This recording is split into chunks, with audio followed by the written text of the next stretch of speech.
All right, good evening, everyone. Let us begin. So, we're going to depart from our normal course of events of studying Sefer Tehillim to do something a little bit different this week, because this week we have an incredibly unique opportunity. An opportunity that doesn't come about so often, and so as such, when it does, it behooves us to delve a little bit deeper to find a little bit of greater meaning. This week we have the incredible privilege, Emir Hashem, to be able to celebrate Purim Katan. So we know that, again, this is a leap year, and as such, again, we have two Adars, Adar Aleph, Adar Beis. Just a word about the Jewish leap year. Remember, again, when is it that we have a leap year, or why do we have a leap year? So remember, again, what's interesting about the Torah, what's interesting about Yiddishkeit, is that on one hand, we have a lunar calendar, but yet, interestingly enough, our Yamim Tovim are connected to the seasons. So every once in a while, this could pose a little bit of a problem, specifically with the Yom Tov of Pesach.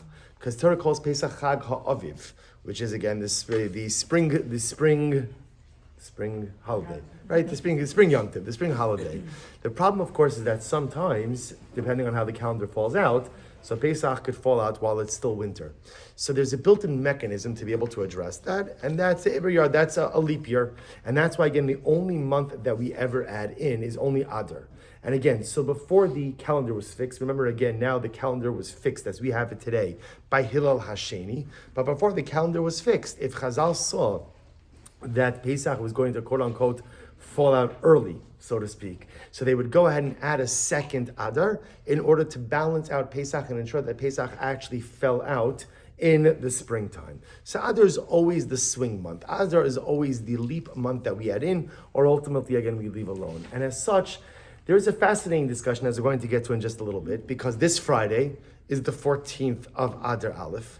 This Shabbos is the 15th of Adar Aleph. So remember again, next month, this time, will Emir Hashem be celebrating Purim and Shushan Purim. So what is the relevance, what is the meaning, and what is the profundity of these coming days on this Friday and this Shabbos? So take a look at number one, the Shulchan Aruch. Shulchan Aruch says as follows. Shulchan Aruch writes, Yom Yudalid v'Tezav Sheba Adar Rishon Ein Noflin Al Pneihem. So the first thing the Shulchan Aruch says is that on the 14th and 15th of Adar Aleph of Adar Rishon, we do not say Tachnun. Now remember again, what's Tachnun? Tachnun is also referred to as Nefilas Apayim. Right? Literally again, Nefilas literally means falling down on your face. Over the course of davening, we assume different physical positions, right? We sit, we stand, and technically speaking, when we recite Tachanun, there's prostration.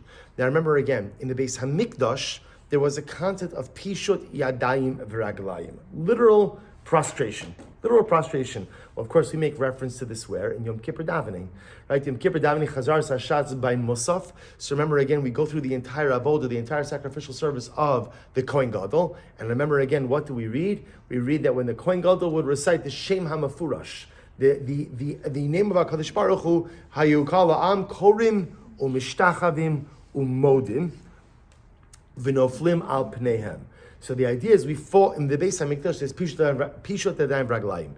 Outside of the Beis Hamikdash, we are not allowed to prostrate ourselves like that. Now, technically speaking, the prohibition of prostration. Don't worry, this is not the whole shiur. I know it's not that riveting, right? But the whole topic of prostration ultimately is really on a stone floor. So technically speaking, on carpeting, a person could prostrate. But the minhag is we don't even prostrate on a covered floor, which is why even for those who bow during Aleinu, the custom is to put during Yom Noraim, the custom is to put something down on the ground so that you're not bowing directly on the ground itself. So we have a remembrance, so to speak, to this concept of prostration with Tachnun. So Tachnun, the Nefilas sign that way over the course of davening, we're sitting, we're standing, we're prostrating. What's the tone of Nefilas Apayim? The tone of Tachnun is one of desperation. Vayomer David al Gad sarli ma'od, right? Too much. Life is overwhelming. Life is difficult. Life is challenging. So Nefilas Tachanun is the tefillah ultimately again of almost like profound and overwhelming desperation. So what's interesting is you'll find many times in halacha that we don't recite Tachanun on certain days. So remember, in halacha, whenever you see that we don't recite Tachanun, what does that tell you? That it's a happy day, or at least it's a day of amplified joy. It may not be a Yom Tiv, right? It may not be an actual Yom Tiv, but clearly it's different than any other day, that it has some level of amplified Simcha associated with it. So the first thing the Shulchan Aruch tells us is Yom Yudav V'Tezosha Adar Rishon Ein Nofel Al Pneihem. On the 14th and 15th of Adar Rishon, we do not recite Tachanun. So already out of the gate, we're beginning to see that this day obviously has some element, or these days have some element of amplified Simcha. We don't say Kapitel Chav, chapter 20 until Natseach Mizmor LeDavid. Yancha Hashem Yom Tzara. Remember, because we don't recite that kapitel, that chapter, on any day that also has amplified happiness, because the day makes reference to a day of tzara, a day of sadness, a day of difficulty. So we remove that as well. Okay, and we don't deliver eulogies and we don't fast. But nothing else applies in these days. What does it mean nothing else doesn't apply in these days?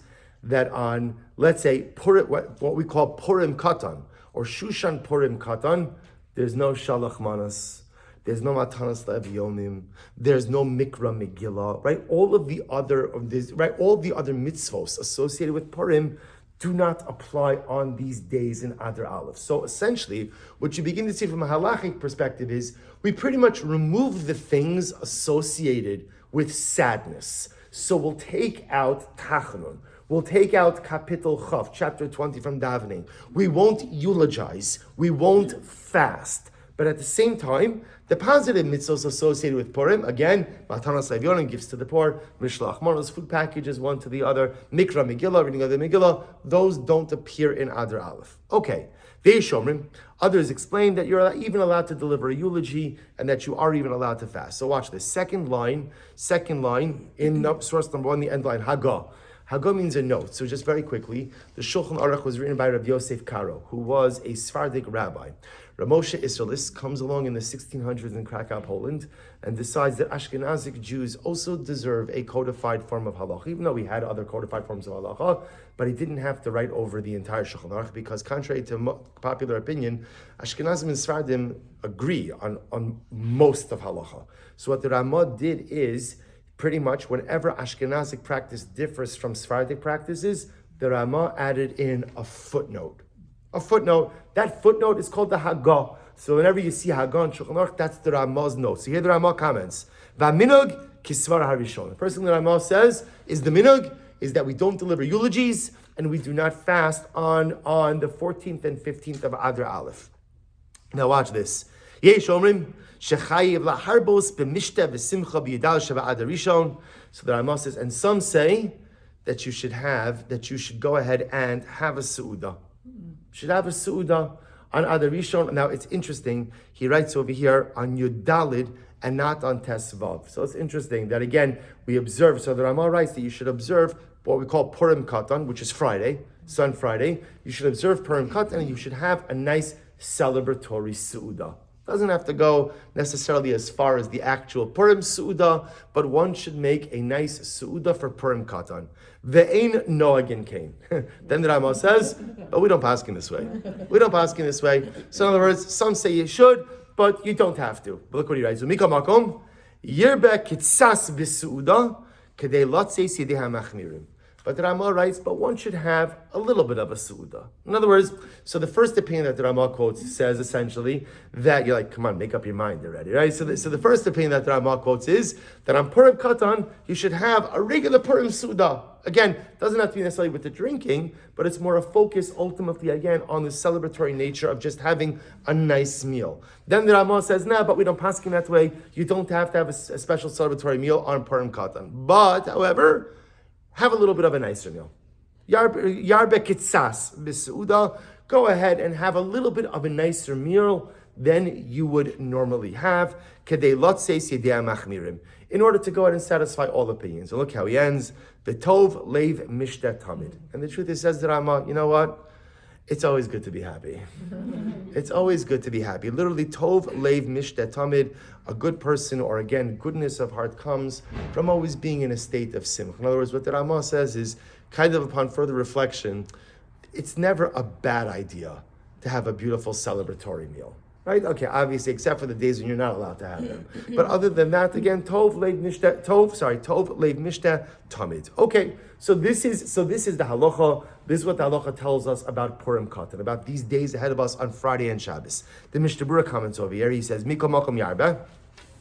So he writes over here, V'hagos tashbeitz kasav v'yesh laharbos. So Chaburah quotes other opinions to say, no, on Purim Katan, really one should celebrate. Now again, to be clear, right, there's no Megillah, there's no Mashloach Manos, there's no Matanos Lev there's no dressing up, there's no mitzvah to drink, but the point that they're making over here is that there is a concept of celebration on Purim Katan. That one should go out of their way to have a celebratory meal. Listen to this, Rabbeinu Yechiel mi Paris, Rogil laharbos ulahazmin b'nei Adam. Rabbi Yechiel mi Paris was one of the early Tosafists. He made sure to have a Seudah and invite people. He would invite people to join in his Seudah. And the Mishnah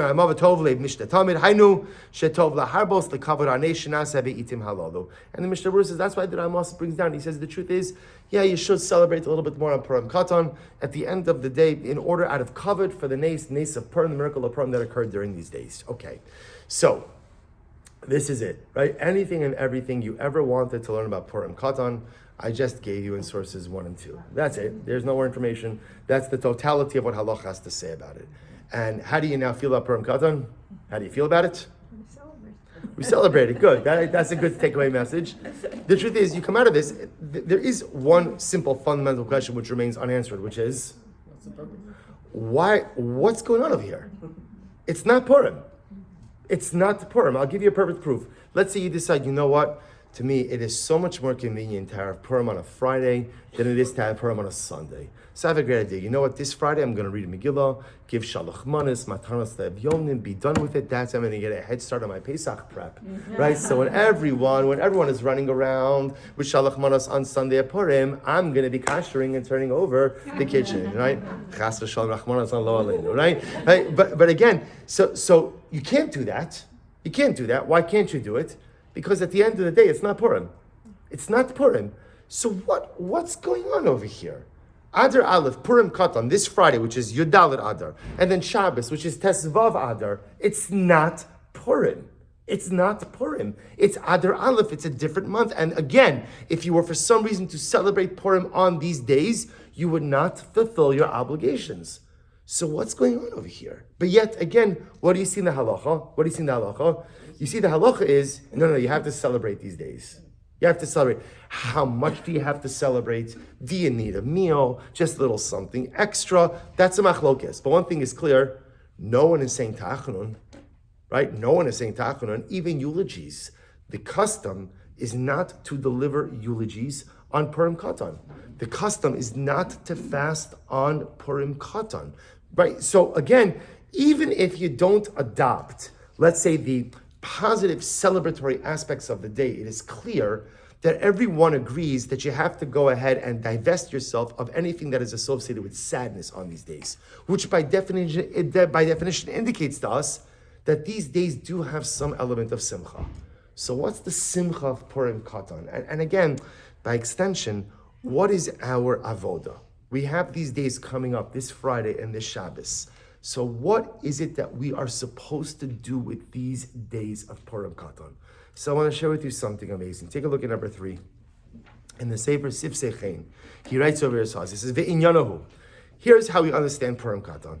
Dihine, Mereishes Habriya, Chilek Hashem Yisparach Hasashana L'Shneim Asar Chadashim. So we know, again, I'm in the right hand column in source number 3. HaKadosh Baruch Hu split up the year into 12 months. V'sider l'chol chodesh chan hagam yuchedes uskulam yuchedes.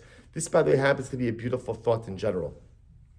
Every month of the Jewish calendar has its own avoda. There's something different that we're supposed to focus on, something different we're supposed to work on every single month of the year. Kimavor b'sefer yitzira, kedei shebachol chodesh yis'amei tza'ad b'tikun mida achos, hashayach b'miyuchad l'chodesh hazeh. Every month we're going to see really has 2 components. Every month has some behavior, positive behavior, that I'm supposed to inculcate within myself. And every month also has something that I'm supposed to work on to try to remove from myself. And every month has its own unique avoda. Vim, yashtem atzal ba'avodas tikun amida azos, This is such a beautiful idea. And if you work hard and you work on the particular midah of the month and you are successful in that month, then that success follows you throughout the entire year. So first of all, just what a beautiful thought, right? What a beautiful thought. We make the mistake often of kind of looking at life or as time just as like an uninterrupted continuum.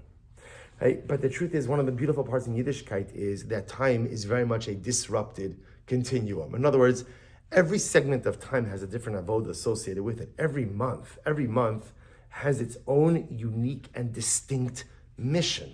And my job is to identify what the mission of the month is and ultimately to be successful in the mission. If I could find success in a particular month, that success follows me throughout the rest of the year. He says, for example, Kimo shenaslana Hashem yisbarach kama sugi zmana b'shana hamisugal mahachnis al tocha adam koach miyuchad hanitzrach lo akal shana Kimo Chaga Pesach. So he says, for example, Pesach, bless you. What's the essence of Pesach? And by extension, the essence of Chodesh Nisan. Nisan is the month to work on Emunah, right? Because Pesach is all about Emunah. Remember again, we don't think about this often, but remember again, Kadosh Baruch Hu says about Klal Yisrael, Zacharti lach chesed nurayich avas kilul osayach. Kadosh Baruch Hu says, I remember the love of our youth. It's such a beautiful image. Kadosh Baruch Hu speaks about Klal Yisrael, when we were young and we were in love, right? When we were young, when we were in love, what was it like? Lech teich acharai bamidbar lo zerua. When you're in love, you'll follow that person you're in love with anywhere, right? Wherever you go, I go. It doesn't matter. It doesn't matter. Sometimes you see this, and you see this specifically with a husband and wife, like in those initial stages in the marriage. It doesn't matter. It doesn't matter like where you're living. It doesn't matter how big or how small the apartment is. It doesn't matter if you got all of your dishes or you got, or I should say it differently. It used not to matter, right? Maybe it's a little different, right? Once upon a time, it didn't matter, right? But why? Because when you're with someone you love, who cares? Who cares about the rest of it? It's irrelevant. It doesn't matter. I'm with the person I want to spend the rest of my life with. Everything else is simply a detail. And it's beautiful. This is how HaKadosh Baruch Hu speaks about us. He says, I remember, Zacharti la chesed nurayich avas kilul osayich. I remember HaKadosh Baruch Hu says when we were young, we, HaKadosh Baruch Hu and us, we were young and in love. And what happens when we were young and in love? Lech teich acharai bamidbar be'eretz lo zarua. I said to you, my beloved, let's go. And we asked where? HaKadosh Baruch Hu said the desert. And we said, okay, right? That didn't happen a couple of years later, right? And that didn't, after unfortunately, sometimes the love of youth wears off, unfortunately at some point, and that's when all the other details become, so it's incredibly beautiful that Pesach is the Yom Tov of Emunah, and Chodesh Nisan is the month of Emunah. Because if you think about it, we often focus on the month of Pesach about everything that HaKadosh Baruch Hu did for us, which of course is incredible. What we also have to focus on is what Kivyachol we did for HaKadosh Baruch Hu. And what did we do for Hashem? We put our complete faith in Him. So Nisan is the month of Emunah. We'll come back to this. We'll come back to this in Nisan. Hashem. Skip down to the middle column, the second paragraph. Ukimokein Inyan Hatzar al Churban Beis Hamikdash Setzarech Ha'adam Liskar Es Yushalayim B'chol Hashana. So remember, he says, for example, then there's Chodesh Av. What is Av about? What's the avodah of Av? The avodah of Av is to feel the pain of loss. To feel the pain of loss of the Beis Hamikdash, of loss of connection, of loss. It's almost as if to a certain degree, it's almost as if Av and Nisan are almost like opposites, right? That whereas Nisan is this incredible month of togetherness of Emunah, Av is this overwhelming month of separation. This overwhelming month of tsar, of destruction. Skip to the left-hand paragraph. Kimohu, and by the way, the Sefer Yetzirah does this for every single month. Every month has its own avodah, Every month has its own midah. I'm going to focus on this a little bit more as we kind of go forward, because it's a wonderful and incredible and overwhelming way to almost like track your own personal growth. I know what I have to do in this month. I got to make a plan for the month. Right here are the metrics I have to meet. So look at the left-hand column, last paragraph. Kenu, b'midas hasimcha v'haschok hamiyuchedes l'chodesh Adar. So what's the avod of Adar? What's the avod of Adar? The avod of Adar is simcha and schok. What's schok? What's schok? Laughter. You know, we're going to talk about this more. We're going to talk about this more in Mirat Hashem when we get to our pre-Purim shir, which is not tonight. This is our Purim Katan shir, right? But we'll get to Purim and we'll talk about the idea of Rabbi Nachman Siksat. They said, you know, like sometimes, like, and I don't know why this is, but sometimes like the metric of a person's Judaic seriousness is by how miserable they look, right? Like, you know, like the more serious and unhappy you look, whoa, that person's really stark, you know, right? They don't look like they've had any fun for the last 10 years. Wow, mamish, a tzaddik or a tzaddikes. Rabbi Nachman writes about the idea of schok, about laughter, and how sometimes even silly laughter brings a person close to HaKadosh Baruch Hu. Not to be confused with frivolousness. Those are two very different things. You know, I'll give you just like a mashal adomer.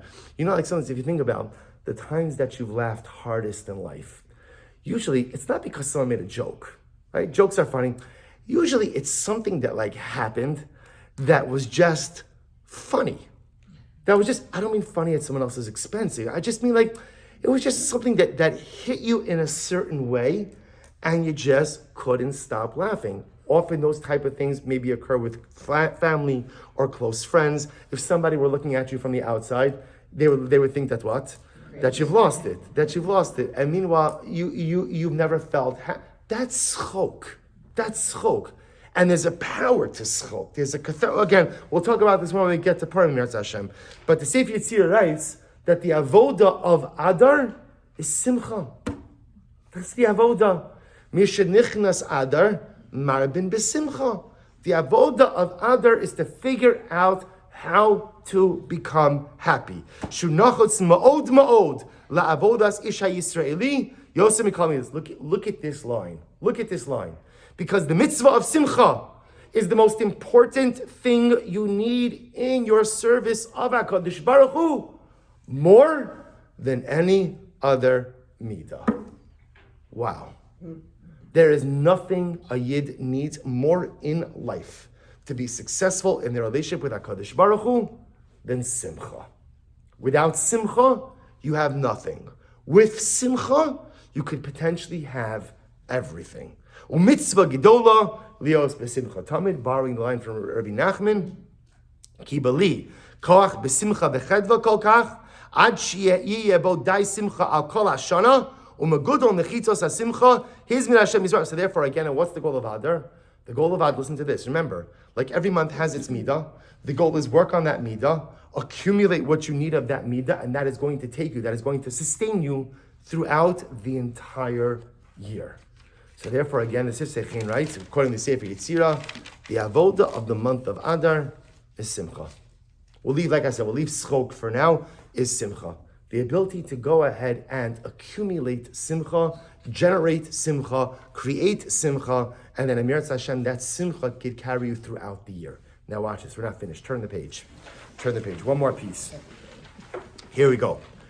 So now, which then raises the interesting question, which is, this is a beautiful idea. So how do I fit this into a month where I have two Adars? Right, so I have Adar Aleph, Adar Beis. So what's the hashkaf of this? Look what he writes. So Pu'ulas, Shnei Chadashim. So therefore, what is the role of two Adars? Listen to how incredible this is.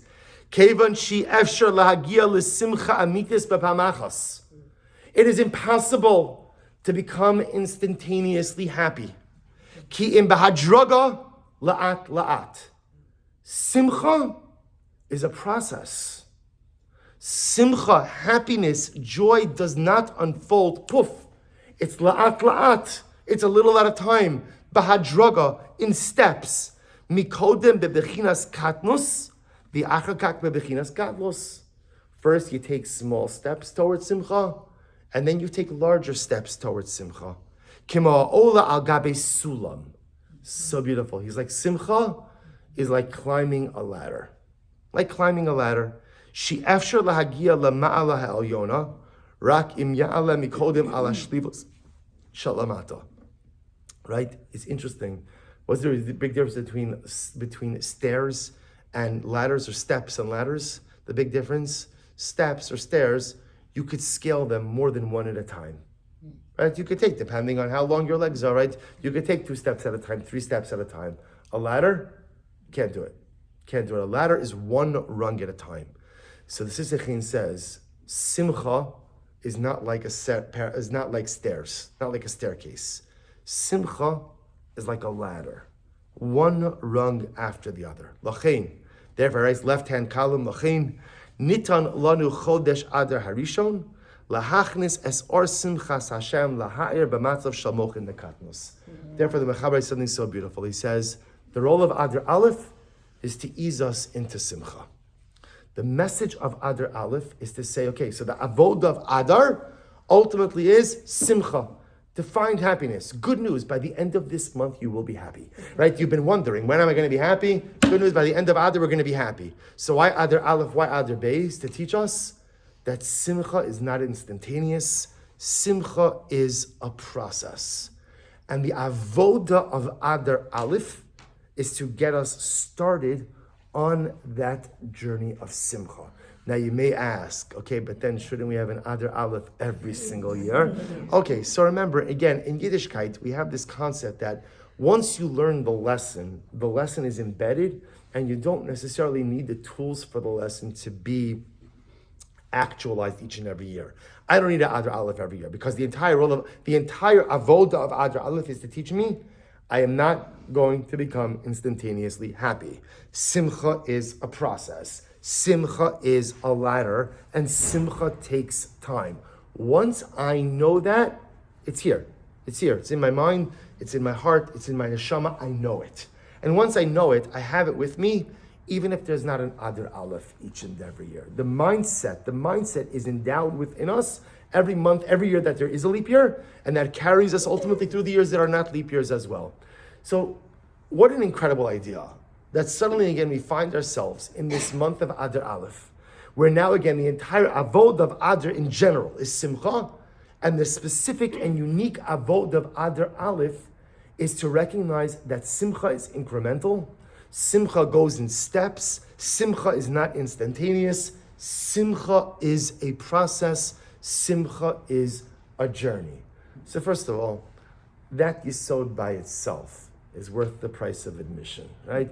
The idea, so many of us go through life searching for Simcha, searching for happiness. And for whatever reason, we often operate with this illusion that it's like a switch that you just have to flick. And suddenly again, ta-da, I'm happy. And sometimes we go through life looking for that quick fix for Simcha. What's going to make me happy? And that's why people look in all the wrong directions, like all the wrong directions for Simcha, hoping that there's this thing, right? There's this quick fix for me to be happy. And the yesod that Adar Aleph teaches us is happiness is attainable for each of us. Happiness, we'll discuss what happiness is in just a moment. Happiness is attainable for each of us. But we also have to accept that happiness is not instantaneous. Happiness is a process. Happiness is a journey. Happiness often requires an Adar Aleph and an Adar Beis. And the entire hashkafa of Adar Aleph is that it takes time sometimes to get to that truly heightened level of Simcha. So we have to spend a few moments. So now we have to unpack this a little bit. Now that we have the model, the paradigm, so what do we do with it? So first of all, just a word about Simcha. A word about Simcha. Because often, when we use the word Simcha, we kind of throw a number of different words into Simcha, right? Simcha means joy, happiness, pleasure, enjoyment, right? And the truth is, all of those things are all great, but they're not all Simcha. Take a look at number 4. So I want to quote to you actually from an interesting section. This is from the Tochacha, right? So the series of curses that HaKadosh Baruch Hu goes ahead and warns Klal Yisrael in the event that we do not adhere to the Torah and its obligations and its tenets. So remember again, HaKadosh Baruch Hu says, "Ubo alecha kol hakvalos ha'ila urdafucha v'sigucha ad hishmidach ad hishamdach ki lo sham'ata v'kol Hashem alekecha l'shmar mitzosav v'chukosav asher tzivach." HaKadosh Baruch Hu says, if you don't listen to the Torah, all of these terrible things are going to occur. Okay, so this is all, again, we're not going to get into it tonight, but this is the whole series of curses, the tochacha, if we fail to follow in the words of HaKadosh Baruch Hu. And then HaKadosh Baruch Hu says something amazing. Why does a tochacha occur? Why does it occur?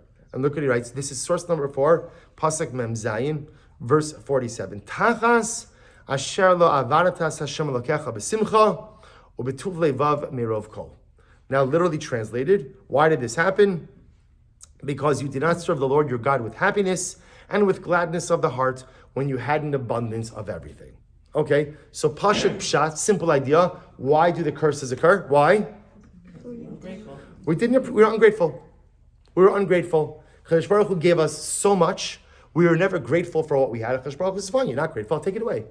I'll take it away.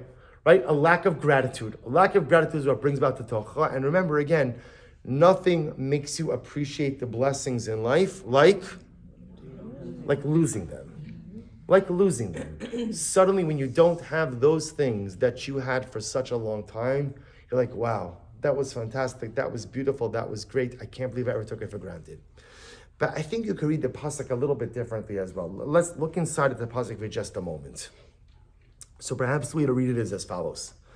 Tachas asher lo avaratas Hashem Elokecha. HaKadosh Baruch Hu is saying, do you know why tochacha occurs?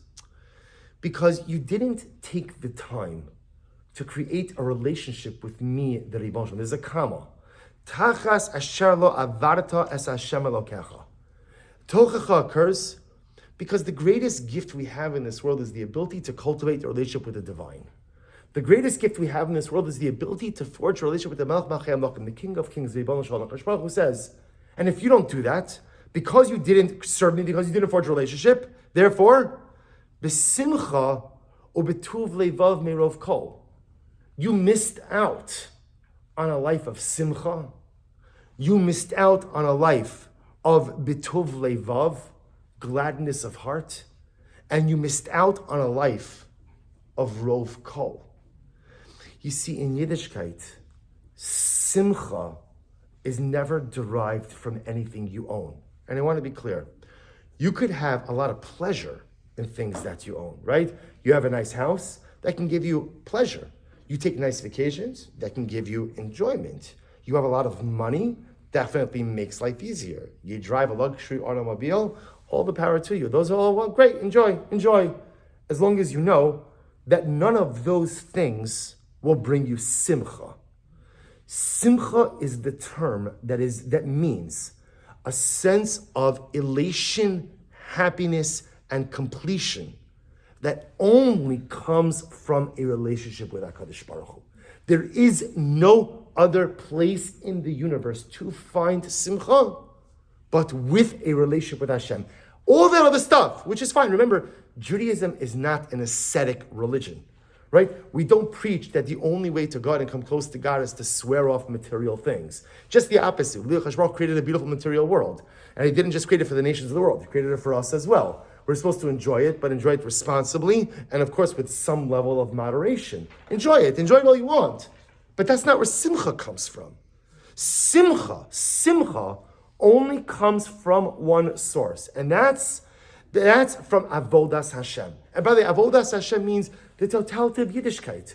Avodas Hashem means being Adam Lamakom, our relationship with HaKadosh Baruch Hu, being Adam Lechavero, Chesed, Tzedakah. All of that is under the umbrella of Avodas Hashem. That is the only address for Simcha. By the way, you know where you see this all the time? You ever see like these Hollywood celebrities, right? Who have all of this stuff. They have all of this stuff.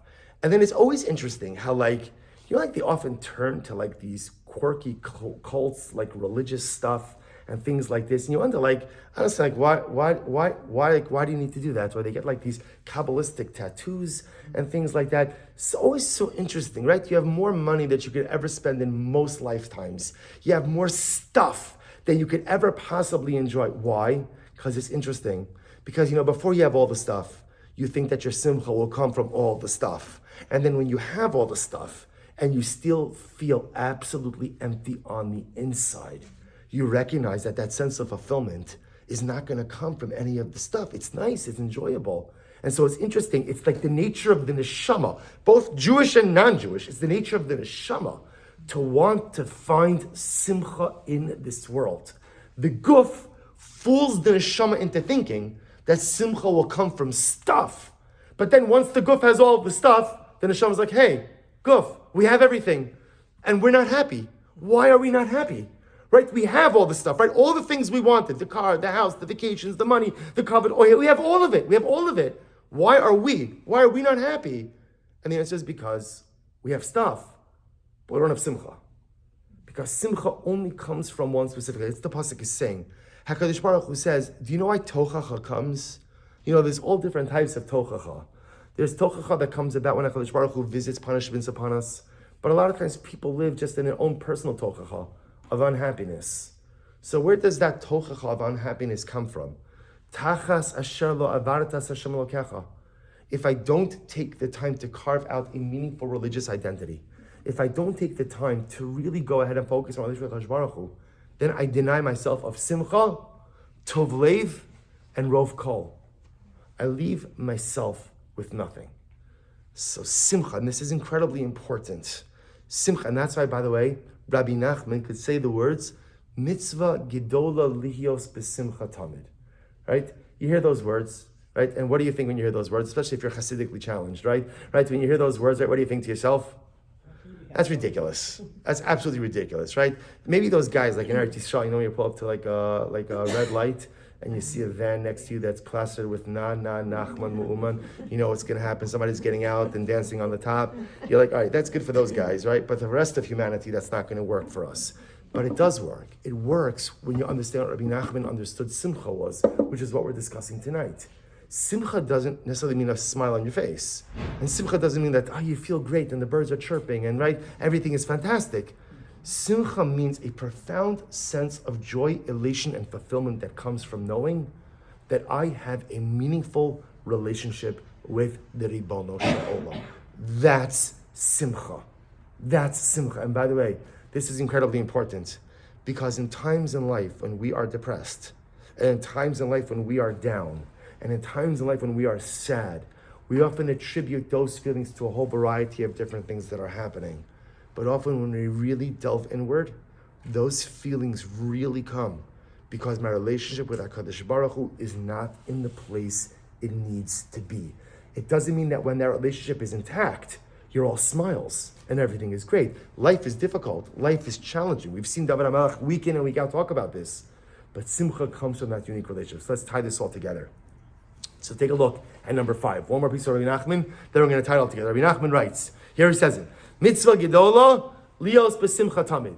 It is a mitzvah to be in a constant state of simcha. And remember again, like we said before, where does that simcha come from?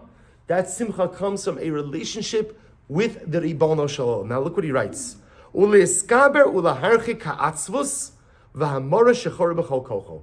The Rebbe says, you have to strengthen yourself. Look what he writes. To chase away, to distance the sadness and to chase away depression with all of your strength. With all of your strength. I will point out, Rabbi Nachman writes about his own struggles with sadness.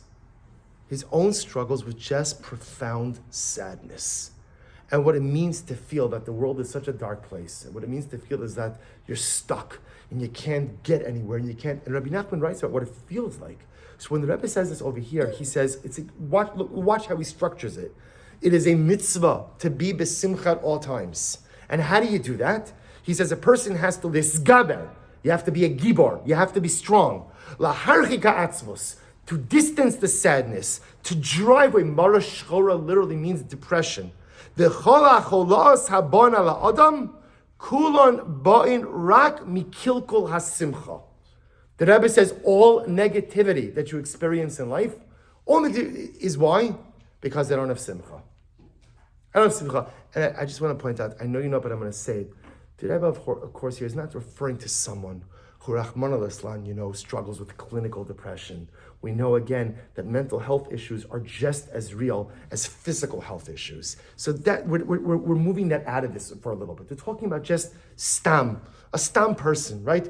All of us, even if Baruch Hashem in a general sense, my mental health is intact, but all of us struggle with periods of depression, and all of us struggle with periods of sadness and difficulty and overwhelming circumstances. And the Rebbe says, I have to be a gibor. I have to be a gibor to drive that away. Drive away the sadness. Drive away the depression. Why? Because if you don't, all the negative things that you experience in life are going to be a result of your lack of simcha. Now that's a very loaded statement by itself, which we're not going to delve into right now. But I want to point out to you something really interesting, and it only hit me today when I was looking at this piece, that if you notice, the Rebbe really over here is really referring that there are two parts to Simcha, right? There's what we would call the kumase, the positive things that we do in order to go ahead and create Simcha, what I'll call the Simcha amplifiers in life, right? What are the Simcha amplifiers? That's Avodas Hashem. Anything you do to further your relationship with HaKadosh Baruch Hu, both in the realm of Bein Adam Lamakom and Bein Adam Lechavero, those are your Simcha amplifiers. Those are the things that generate and create additional Simcha. But the Rebbe is introducing something else which is really incredible, which is part of Simcha is also identifying the things. What's getting in the way of your Simcha? Right? What are the obstacles to your Simcha? What are the things standing in the way of your Avodas Hashem? What are the things standing in the way of your self-actualization? What are the obstacles? What are the mountains that are in front of you right now? The Rebbe says, Simcha is not just about the things you're supposed to do. But at the end of the day, Simcha is also about removing the obstacles that are keeping you from experiencing that Simcha. So what are those obstacles? Those obstacles can manifest themselves in a variety of different ways, right? Those obstacles could be negative character traits. Those obstacles could be negative toxic relationships. Those obstacles could be laziness. Those obstacles could be a whole variety of different things. But there's two parts to the actualization of Simcha. There's the removal of the obstacles, and then ultimately, again, there's the amplifiers. There's the engaging in the dynamic activity that amplifies, that magnifies the Simcha in my life. If we bring this full circle, now we understand Adar Aleph and Adar Beis. Right? The Sefer Yetzirah wrote that the entire avoda of Adar, right? What's the entire avoda? Let's go through, right? Every month has its midah. So what's the entire avoda of Adar? What's the avoda of Adar? Simcha. Simcha, right? So if it's Simcha, then why do I need Adar Aleph, Adar Beis? Why do I need both? Remember, what was the answer? Steps. To teach us that Simcha is not instantaneous. Simcha is a process. Simcha is a journey. And maybe, if we bring this all together, maybe here's the journey. Maybe the avoda of Adar Aleph is the identification and removal of the obstacles to our Simcha. Right? To be able to look at my life and to say, you know what? I want to be happy. Real Simcha. Not like joy or pleasure or happiness, which are all great, all beautiful. But I want real Simcha.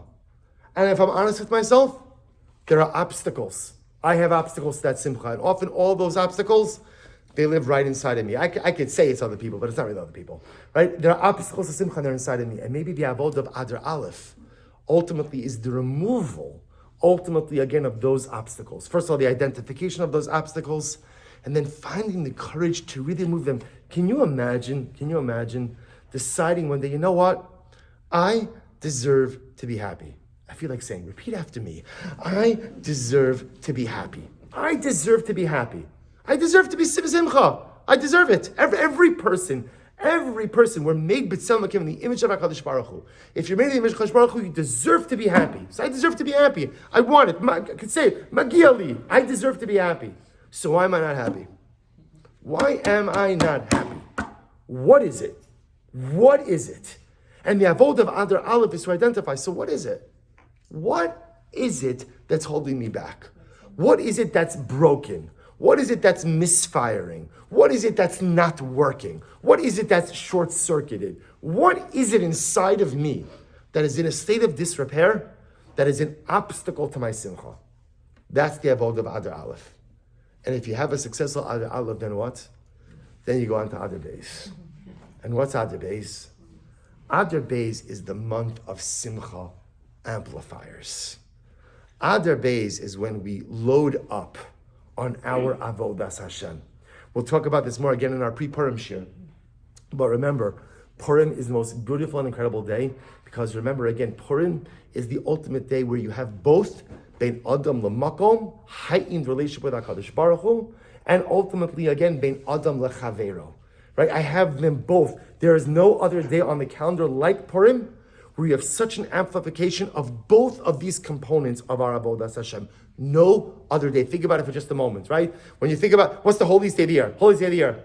Yom Kippur. What is that? Bein Adam L'Makom, Bein Adam L'Chavero. Makom. There is no Bein Adam L'Chavero on Yom Kippur. Right? There's no Bein Adam. Maybe just don't fall asleep on your friend's shoulder during Musaf, Chazar Zashaz, right? There's no, you're in shul the whole day. You're davening the whole day. Yom Kippur is Bein Adam L'Makom. And in fact, again, that's why if you have Bein Adam L'Chavero issues that you need to resolve, that's why you have Aseret Simei Tshuva to resolve your Bein Adam L'Chavero. Purim is the only day where there is an incredible intensity of both Bein Adam L'Makom and Adam L'Chavero. Why? Because Purim, we're going to see, is the ultimate paradigmatic day of Avodas Hashem. But again, we'll get to that. So Adar Beis, Purim, that's the time for Simcha amplifiers. That's time when we think about what more could I be doing in my life? What more could I be adding? How could I increase my Avodas Hashem and up my Simcha? But Adar Beis only works if you have a successful Adar Aleph. Because if you don't remove the obstacles and you don't repair the stuff that's broken inside, you'll never feel that Simcha. You can add on and pile on as much stuff as you want. You know, it's like taking a house with a rickety foundation. You could put in the most beautiful countertops and the most incredible cabinets and have the most magnificent furniture, and outside it looks beautiful. But that's going to fall down. It's going to just crumble upon itself any moment because the foundation is not solid. Without an Adar Aleph and the Simcha that comes from removal of the obstacles, the Adar Beis is going to be deficient. And that's why the Shulchan Aruch says, so you see what's happening over here? So what happens at Adar Aleph? What should you do on this Friday and Shabbos? What should you do? So it's a discussion. You can see, by the way, the halacha is not sure. A lot of Simcha, a little bit of Simcha. Bottom line is celebrate. Celebrate. You want to have a big Suda, small Suda, a lot of Suda, invite people, don't invite people. That's up to you. That's on you. But make sure you celebrate Purim Katan in the most important way, which is take some time out on this Friday and this Shabbos, one of those days, both of those days, find a few minutes. I know Erev Shabbos is not the time that generally lends itself to like his bodidus and quiet time, being alone with oneself. So maybe it's Shabbos, or maybe it's late on Shabbos night after everything else is quiet, to take the time to think about, Mishanichnas Adar Marbe B'Simcha. I deserve to be happy, and I want to be happy, and I'm tired of always feeling unhappy, even if I have so much stuff in life. I want to feel happy. So I'm going to maximize my Adav. I'm going to maximize my Purim Katan. I'm going to find the courage to identify the things that are broken. And I'm going to remove the obstacles to Simcha. And if I have a successful Adar Aleph, then Amirat Hashem, when Adar Beis comes around, then I'll really be able to up my game. Then Amirat Hashem, I'll start with all the Simcha amplifiers. I'll add on more to my Bein Adam L'Makom, more to my Bein Adam L'Chavero. And then, by the time this unit of Adar closes out, Amirat Hashem, I'll be Zocha to finally be happy. All right, we'll stop over here for tonight. Again, next week, Amirat Hashem, we will continue with Sefer Tehillim, and then probably the week after that, we'll do our pre-Purim Shir, Amirat Hashem. Okay.